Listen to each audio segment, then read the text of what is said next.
بسم اللہ الرحمن الرحیم نحمده ونصلی علی رسولہ الکریم۔ محترم سامعین، اللہ تعالیٰ تمام مسلمانوں کو اپنے حفظ و امان میں رکھے۔ جہاں کہیں بھی مسلمان پریشان حال ہیں، ظلم کا شکار ہیں، اللہ تعالیٰ ان کی مدد و نصرت فرمائے۔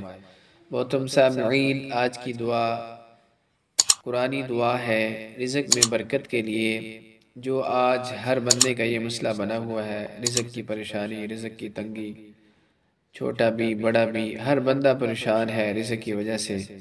تو ہم وہ اعمال کریں جن کے بارے میں اللہ تعالیٰ کے نبی علیہ السلام نے ہمیں ارشاد فرمایا، اور قرآن پاک فرمایا۔ قرآن پاک کے اندر ہر مسئلے کا حل ہے۔ تو اللہ تعالیٰ نے ہمیں جو ہے قرآن پاک کی نعمت سے نوازا۔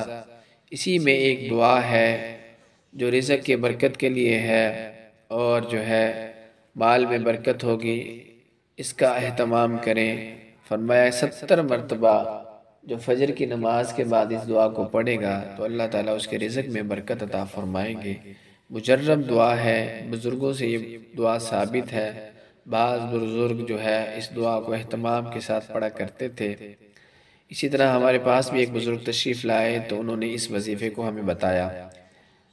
تو انہوں نے کہا کہ جو بھی رزق کی وجہ سے پریشان ہیں، ایک بھائی نے کہا کہ حضرت ہمارے جو ہے رزق میں برکت نہیں ہے، کام آج کل کاروبار ہے نہیں، کیا کریں؟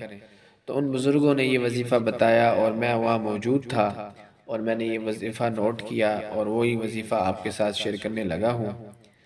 قرآن پاک کی آیت ہے، پڑھتے ہیں۔ بسم اللہ الرحمن الرحیم۔ اللہ لطیف بعباده يرزق من يشاء وهو القوي العزيز۔ الله لطيف بعباده يرزق من يشاء وهو القوي العزيز۔ الله لطيف بعباده يرزق من يشاء وهو القوي العزيز۔ فرمایا کہ 70 بار اس کو پڑھا جائے فجر کی نماز کے بعد، اور رزق میں برکت کے لیے انمول وظیفہ ہے اور مجرب عمل ہے۔ اللہ تعالیٰ ہم سب کو عمل کرنے کی توفیق عطا فرمائے، اور ہر مسلمان کے کاروبار میں، رزق میں اللہ تعالیٰ برکت عطا فرمائے۔